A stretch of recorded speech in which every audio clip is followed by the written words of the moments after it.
Ang susunod na programa ay rated PG. Patnubay at gabay ng magulang ay kailangan sa mga batang manonood.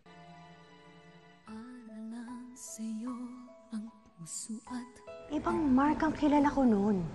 May puso. Walang kasalanan ng mundo sa'yo para magalit ka ng ganyan. Ay, sige, tuloy mo! Tuloy mo! Isa lang ang pinakasalan ko. And after 25 years, I'm still hopelessly, madly in love with you. After 25 years, Antonio, I still feel that love. Ako lulukuhin ni Jason. Maglaban mo siya. Tita Lovely, bakit? Ano nangyari? Dahil kasi sa palisdaan ng mga kliyente ng bangko niyo. Pera na namin yung hinihingi namin! Hindi ba rin pwede?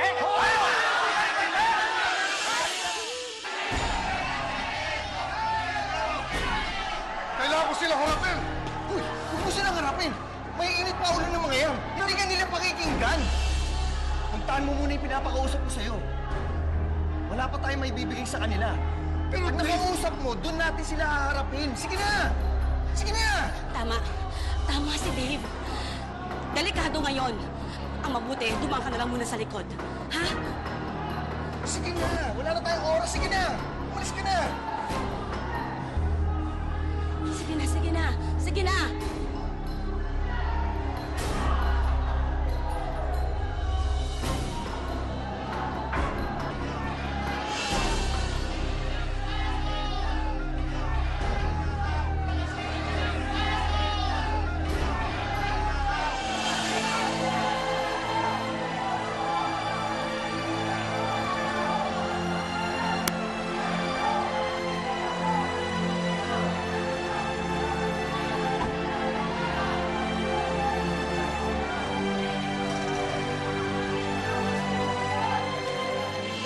Give me a figure I can work on. Wala akong pakialam kahit namlugi tayo rito. Gusto ko magbayad si Antonio. Magbabayad siya sa mga pinagagawa niya sa akin. Si Christine, gusto ko siya lumuhod sa akin. Luluhod siya ng pabalik sa akin. Gusto ko siyang magsisi. Dahil pinakasalan niya yung isang mayamang Antonio na yun kaysa dito sa isang mahirap at bastardong... Sino ba yun? Mark Rojas. Sino ba yun? Napakamahal mo sumingil. Nung nakalubog ako, kinawawa nila ako. May baka rin naman kinawawa ah. Alam mo, saka na ako magbabayad sa kanila. Ang importante sa akin ngayon, oras ko. Oras ko para singilin si Christine. Mark, Don't question me right now! Dahil hindi mo alam kung paano nila ako inapi. you're up there. Nasa baba sila. Hindi pa ba ito sapat sa'yo? Kapalaran ang gumawa sa kanila nito. Gusto ko silang utusan dito sa kamay ko. Now go! Go!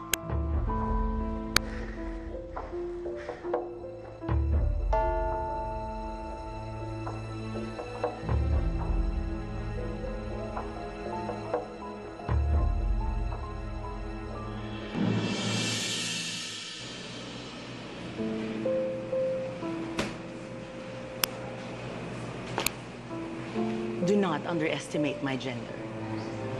Ikaw ang nangangailangan sa akin. Narekomenda ka ni Dave. 50 million pesos. Bukas ng umaga, i-deliver sa bangko nyo in thousands, 500s, hundreds, and 50s. Kapalit ng lahat ng titulo ng palaisda ang hawak mo. Pero pag mamayari yan ng bangko, Tuazon Rural Bank ang pangalan ng bangko, hindi ba? Apelido mo yun. Di ba?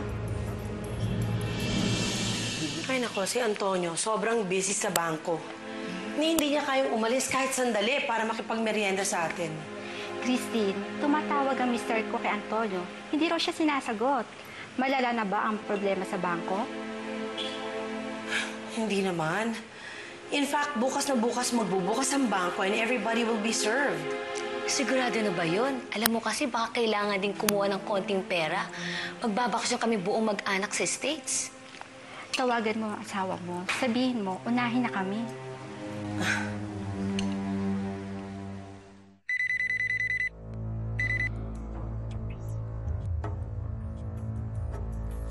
Higit sa 50 million pesos ang halaga ng palaisdaang yun. Ang lagay, wala akong interes. Mababayaran ko ang perang inuutang ko sa ibang paraan. Sa palaisdaan mo lang ako interesado, Antonio. Kung hindi mo yun mabibigay, hindi kita mapapahiram. Kasya na sa kalahati ng palaisdaan ang inuutang ko sa'yo. Take it or leave it. Oh, andito na palang pinsan ko eh. And I'm sure bringing good news about the bank.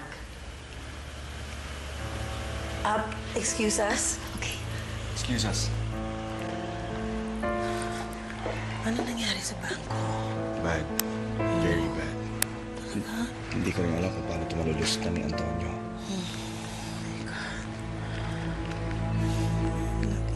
Kaya na nga eh. Marami pang ibang assets ang bangko ko. May mga customer akong nasa palaisdaan din. Gusto nilang palawakin ang kanilang tubigan. Hawak mo ang palaisdaan sa tabi ng customer ko. Marisa, umuutang lang ako. Hindi ako nagbebenta. Hindi rin ako pawn shop. Bumibili ako, hindi ako nagpapaprenda. Mr. Tuazo, gusto mo ba akong paniwalain na napakaraming taong mapaghihingan mo ng tulong sa sitwasyon mo ngayon?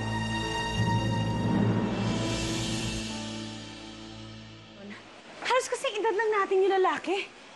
My gosh, what a cougar. Miss, excuse me. Ba't walang purple dito? Ma'am, wala po kaming purple para sa ganyang headphone. Eh bakit meron yung kaibigan ko? Wala pong stock dito sa branch namin. Call your manager! What? Shirley, huwag ka naman ganyan. Eh, ang stupid niya eh. Kaya nga sales lady lang yan dahil yan lang ang kaya ng utak niya. Pwes, kaya mo ba to? Paul! Paul, wait! Andrea! Jason, pwede mo ba akong samahan sa bangko namin? Oo, babalik lang kami. Ha? Problema ka ba? Nababankran kasi dahil sa nangyaring fish kill. Malaking problema nga yun. Ikaw, okay ka lang ba? Naalala ko kasi si Daddy. Ikaw, Andrea, okay ka lang ba? 5 minutes, ha? 5 minutes.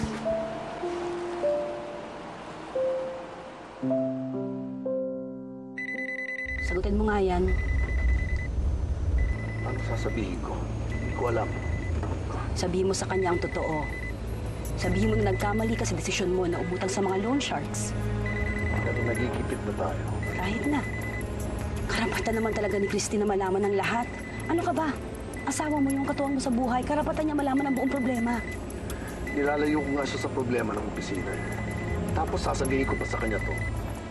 Antonio, alam mo bang mali yun? Kasi pinapaasa mo ang mga tao sa paligid mo na maayos at magandang mundo nyo. Kailangan kong gawin yan dahil ayokong iwan niya ako. Bakit? Dahil hindi ka perpektong tao?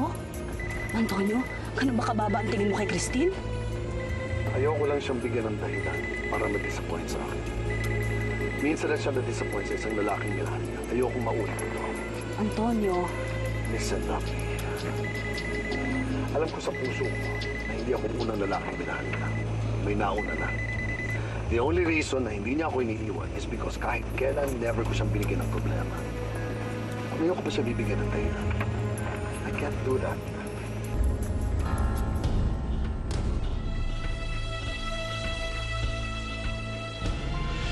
Tuazon Rural Bank, net worth 400 million, asset 800 million, liability 400 million. And sa kanila rin yung fishing grounds south of Laguna de Bay, plus a house, another rest house, and all the listed jewelry of Christine Tuazon. Sabi ko na nga ba eh. It's not about her. Gusto kong bilhin yung bangko. It's financially sound. Naghihiganti ka na naman.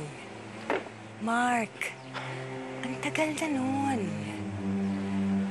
Sa bank, just isn't worth it. Eh, ano ngayon kung naghihiganti ako? It's worth every centavo of everything that I have. Tina, call the board and let's have a meeting. Come on.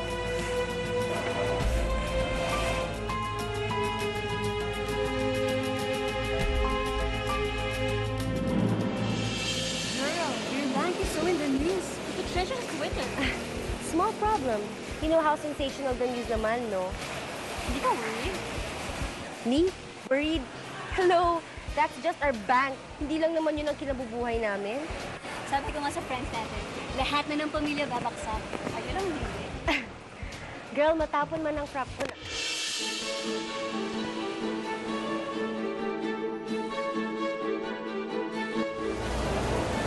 Ikaw na naman!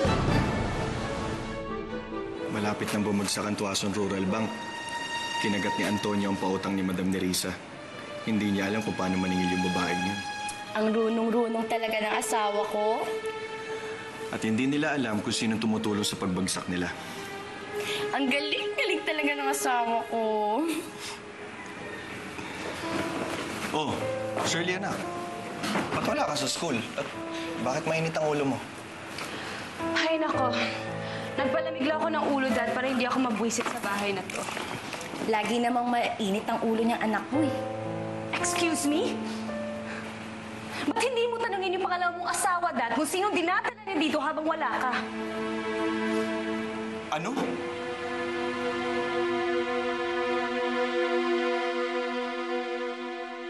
Mga kasama, huwag kayong papayag na hindi balik ang pera natin! Puro sila pangako! Lagi na napapako! Manguse!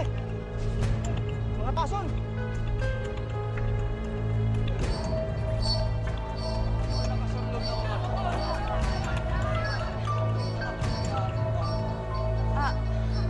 Ikaw yung anak ng mayroong bago pang lalaki, no? Opo, hindi ho. Pasensya nyo na ho kayo. Meron naman ho gagawin yung daddy ko eh. Puro kayo pangako, puro naman napapako! Hindi ho, hindi ho.